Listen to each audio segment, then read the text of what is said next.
दोस्तों, कभी कभी हम ना चाहते हुए भी हम हमारे अपनों पर और दूसरों पर भी क्रोध कर बैठते हैं, जिसके चलते हमें भारी नुकसान होता है। यदि हम अपने क्रोध पर नियंत्रण नहीं रखते हैं तो आगे चलकर हमारा आने वाला भविष्य खतरे में पड़ सकता है। बुद्ध धर्म में क्रोध को बुझाने के कई उपाय बताए गए हैं। बुद्ध कहते हैं कि क्रोध उग्र आग की तरह होता है। जो व्यक्ति क्रोध करता है वह खुद भी जलता है और दूसरों को भी जलाता है। आइए सुनते हैं इसी विषय पर एक कहानी। दोस्तों, कहानी शुरू करने से पहले आप सभी से निवेदन है कि आप हमारे चैनल को ज़्यादा से ज़्यादा लाइक और सब्सक्राइब कर दें, ताकि हमें और भी अच्छी कहानियाँ लाने के लिए ज़्यादा मोटिवेशन मिले। तो चलिए शुरू करते हैं। एक बार एक शांत गांव में एक बूढ़ा लोहा रहता था। वह लोहे का सामान बनाता था, लेकिन उसका स्वभाव बहुत गर्म था। जरा सी बात पर वह क्रोधित हो जाता था। एक दिन गर्मी के दिन में धूप तेज थी। लोहार काम कर रहा था कि अचानक उसका हथौड़ा टूट गया। क्रोध से उसका चेहरा लाल हो गया। वह हथौड़े को जमीन पर पटकते हुए चिल्लाया, यह कैसा हथौड़ा है, इतनी जल्दी टूट गया। उस समय वहां से बौद्ध भिक्षु गुजर रहे थे। उन्होंने लोहार की क्रोधित आवाज सुनी और पास आकर पूछा, क्या हुआ भाई? लोहार बुद्ध को देखकर थोड़ा शांत हुआ, लेकिन फिर भी गुस्से से बोला, यह बेकार हथौड़ा टूट गया है, मेरा सारा काम रुक गया है। बुद्ध ने मुस्कुराते हुए पूछा, तुम इस हथौड़े पर इतना गुस्सा क्यों हो? क्या इसने तुम्हें कभी गाली दी है या तुम्हें कभी मारा है? लोहार ने सोचा, नहीं तो। बुद्ध ने फिर पूछा, तो फिर तुम किस पर गुस्सा हो? लोहार थोड़ा शर्मिंदा हुआ और बोला, मैं इस टूटे हुए हथौड़े पर गुस्सा हूँ, क्योंकि इसने मेरा काम रोक दिया है। बुद्ध ने धीरे से कहा, क्रोध समस्या का हल नहीं है। तुम जितना गुस्सा होगे उतना ही तुम्हारा काम रुकेगा। इससे अच्छा है कि शांत होकर नया हथौड़ा बनाओ। लोहार बुद्ध की बातों को समझ गया। उसने माफ़ी मांगी और शांत होकर नया हथौड़ा बनाने लगा। शाम को नया हथौड़ा बनकर तैयार हो गया। लोहार ने बुद्ध को धन्यवाद दिया और कहा, आपने मुझे क्रोध पर विजय पाना सिखाया है। बुद्ध ने मुस्कुराते हुए कहा, क्रोध आग की तरह है जो सब कुछ जलाकर राख कर देती है। शांति ही सच्ची ताकत है। यह कहानी हमें सिखाती है कि क्रोध से कभी कोई लाभ नहीं होता। हमें हमेशा शांत रहना चाहिए और समस्याओं का समाधान बुद्धि से खोजना चाहिए। लोहार को बुद्ध की बातें सीखने में कुछ समय लगा। पहले तो क्रोध आते ही वह भड़क उठता था, पर धीरे धीरे उसने अभ्यास करना शुरू किया। क्रोध आने पर वह रुकता, सांस लेता और बुद्ध की सीखों को याद करता। एक दिन लोहार काम कर रहा था कि अचानक उसकी धौंकनी जल गई। पहले की तरह गुस्से होने के बजाय लोहार ने गहरी सांस ली और सोचा, क्रोध से कुछ नहीं होगा। वह शांत होकर जल्दी से नई धौंकनी बनाने के लिए जुट गया। शाम को नई धौंकनी बनकर तैयार हो गई। लोहार खुश हुआ कि उसने बुद्ध की सीखों को अपनाया और क्रोध पर काबू पा लिया। कुछ दिनों बाद गांव में एक धनी व्यापारी लोहार के पास आया। वह लोहार से एक खास तरह की तलवार बनवाना चाहता था। लोहार खुश हुआ क्योंकि यह एक बड़ा और सम्मानजनक काम था। वह पूरी मेहनत से तलवार बनाने लगा। दिन रात काम करने के बाद आखिरकार यह तलवार बनकर तैयार हो गई। लोहार बहुत खुश था। उसने तलवार को साफ किया और व्यापारी को दिखाने के लिए दुकान के बाहर ले गया।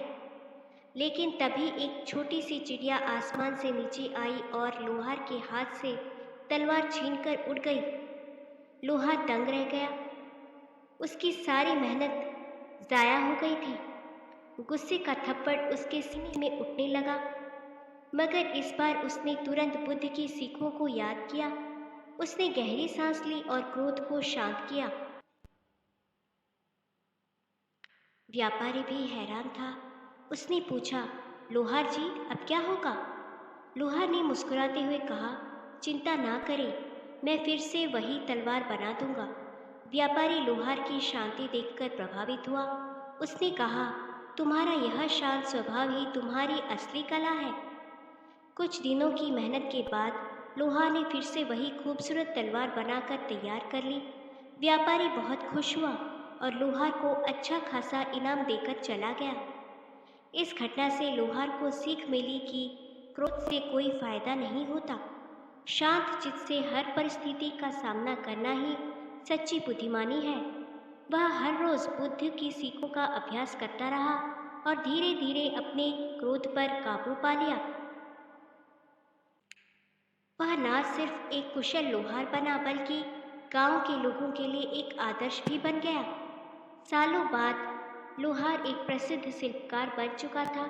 उसकी शांत चित्तता और कारीगरी की दूर दूर तक चर्चा होती थी। एक दिन राजा ने उसे अपने महल में बुलाया। राजा लोहार से एक ऐसा विशेष कवच बनाने का आदेश देना चाहता था जो किसी भी हथियार से न टूटे। लोहा राजा के पास पहुंचा और सम्मान से सिर झुकाकर बोला, महाराज, आपकी आज्ञा का पालन होगा, परंतु ऐसा कवच बनाना कठिन कार्य है। इसके लिए मुझे कुछ समय चाहिए। राजा ने सहमति जताई और लोहार को महल में ही रहने का प्रस्ताव दिया। लोहार महल में रहने लगा और कवच बनाने के लिए जुट गया। हफ्तों की मेहनत के बाद लोहार ने एक अद्भुत कवच तैयार कर लिया। कवच इतना मजबूत और सुंदर था कि राजा दंग रह गया। राजा बहुत खुश हुआ और लोहार को पुरस्कृत करने के लिए एक बड़ा दरबार आयोजित किया। दरबार में राजा ने लोहार की कला की प्रशंसा की और उसे सोने के आभूषण भेंट किए। लेकिन उसी समय एक दरबारी ने राजा के कान में कुछ कहा। राजा का चेहरा गुस्से से तमतमा उठा। उसने लोहार को क्रोधित स्वर में आदेश दिया, मुझे धोखा दिया गया है। यह कवच नकली है। इसे तुरंत तोड़कर दिखाओ। लोहार चौंक गया। वह समझ नहीं पाया कि अचानक राजा इतना क्रोधित क्यों हो गया। सब दरबारी भी भयभीत हो उठे। लोहार राजा के गुस्से को देखकर थोड़ा घबराया जरूर, परंतु उसने बुद्ध की सीखों को याद रखते हुए अपना आपा नहीं खोया। उसने राजा के सामने घुटने टेक दिए और शांत स्वर में बोला, महाराज, मैंने पूरी ईमानदारी से इस कवच को बनाया है। आपकी आज्ञा हो तो इसे किसी भी हथियार से परखा जा सकता है। राजा का गुस्सा थोड़ा कम हुआ, मगर उस दरबारी ने फिर से राजा के कान में कुछ कहा, जिससे राजा और भी भड़क उठा। राजा ने क्रोध में चिल्लाते हुए कहा, तलवार दो, मैं खुद इसे तोड़कर दिखाता हूँ। एक दरबारी ने आगे बढ़कर राजा को शांत कराने का प्रयास किया। महाराज, आप शांत हो जाइए। किसी भी वस्तु को तोड़ने से पहले सच्चाई का पता लगाना चाहिए। राजा थोड़ा शांत हुआ और दरबारी की बात मानी। उसने उस दरबारी को बुलाया जिसने उसे भड़काया था और उससे पूछा, तुमने ऐसा क्यों कहा कि वह कवच नकली है? दरबारी घबरा गया। असल में वह लोहार से ईर्ष्या रखता था और चाहता था कि राजा लोहार को दंड दे। उसने झूठ बोल दिया कि लोहार ने सोने के कवच के अंदर लोहे की परत लगा दी है। राजा को सच्चाई का पता चल गया। उसे अपनी गलती का एहसास हुआ। उसने दरबारी को कड़ी सजा दी और लोहार से माफ़ी मांगी। लोहार ने कहा, महाराज, क्षमा आपकी महानता को दर्शाती है। राजा ने लोहार की ईमानदारी और शांति बनाए रखने की गुण की सराहना की। उसने लोहार को और भी अधिक पुरस्कृत किया। लोहार ने राजा को धन्यवाद दिया और महल से जाने लगा। जाते समय राजा ने लोहार को रोका और पूछा, लोहार जी, क्या आप मुझे भी क्रोध पर नियंत्रण रखना सिखा सकते हैं? लोहार मुस्कुराया और बोला, महाराज, क्रोध पर विजय पाना आसान नहीं है, लेकिन अभ्यास से यह संभव है। मैं आपको कुछ बुद्ध धर्म की सीखें बता सकता हूँ।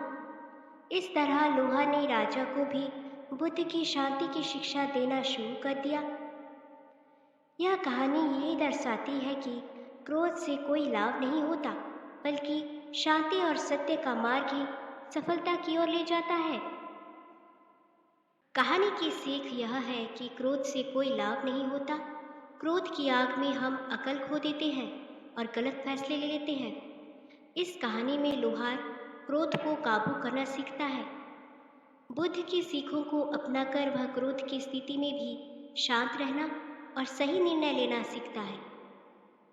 वहीं दूसरी तरफ राजा क्रोध में आकर गलत फैसला ले लेता है। कहानी हमें यह सीख देती है कि क्रोध की बजाय शांति बनाए रखना जरूरी है। गुस्से में आने से पहले रुककर सोचने से सही फैसला लिया जा सकता है। क्षमा और सत्य का मार्ग ही सफलता की ओर ले जाता है। बुद्ध की शिक्षाएं क्रोध पर नियंत्रण पाने में सहायक होती है। बुद्ध धर्म में क्रोध को बुझाने के कई उपाय बताए गए हैं। क्रोध को अग्नि मानना। बुद्ध कहते हैं कि क्रोध उग्र आग की तरह होता है। जो व्यक्ति क्रोध करता है वह खुद भी जलता है और दूसरों को भी जलाता है। मनन, रिफ्लेक्शन। क्रोध आने पर रुके और उस स्थिति पर विचार करें। क्या हुआ? क्रोध का कारण क्या है? क्या यह बात इतनी महत्वपूर्ण है कि मैं अपना आपा खो दूं? इस तरह से सोचने से क्रोध कम हो सकता है। संतोष रखना, मेंटेनिंग पेशेंस। क्रोध अक्सर जल्दबाजी में किया गया फैसला होता है। थोड़ा रुककर धीरे धीरे गहरी सांस लेने से गुस्सा शांत करने में मदद मिलती है। दया, कंपैशन। कभी कभी क्रोध दूसरों की गलतियों की वजह से आता है। इस समय उस व्यक्ति के दुख या परेशानी के बारे में सोचने से क्रोध कम हो सकता है। शायद वह व्यक्ति भी किसी परेशानी में है जिसकी वजह से उसका व्यवहार ऐसा है। क्षमा, फॉरगिवनेस। क्रोध को मन में रखने से वह जहर की तरह बन जाता है। हमें दूसरों को और खुद को माफ करना सीखना चाहिए। इससे मन हल्का होता है और क्रोध कम आता है। ध्यान, मेडिटेशन। नियमित रूप से ध्यान करने से मन को शांत रखने और क्रोध पर नियंत्रण पाने में मदद मिलती है। ध्यान के अभ्यास से विचारों को समझना और उन पर नियंत्रण रखना सीखा जा सकता है। मध्यम मार्ग, द मिडल वे। बुद्ध धर्म मध्यम मार्ग पर चलने की शिक्षा देता है, अर्थात न तो क्रोध में बहना और न ही भावनाओं को दबाना, बल्कि शांत चित्त से स्थितियों का सामना करना। इन उपायों को अपनाकर क्रोध को कम किया जा सकता है और मन को शांति प्राप्त हो सकती है। तो दोस्तों, आज की कहानी आपको कैसी लगी हमें नीचे कमेंट करके ज़रूर बताएं और हमारे चैनल को एक लाइक और सब्सक्राइब ज़रूर कर दें ताकि हमें इसी प्रकार की अच्छी कहानियाँ बनाने की और भी ज़्यादा मोटिवेशन मिल सके। धन्यवाद दोस्तों।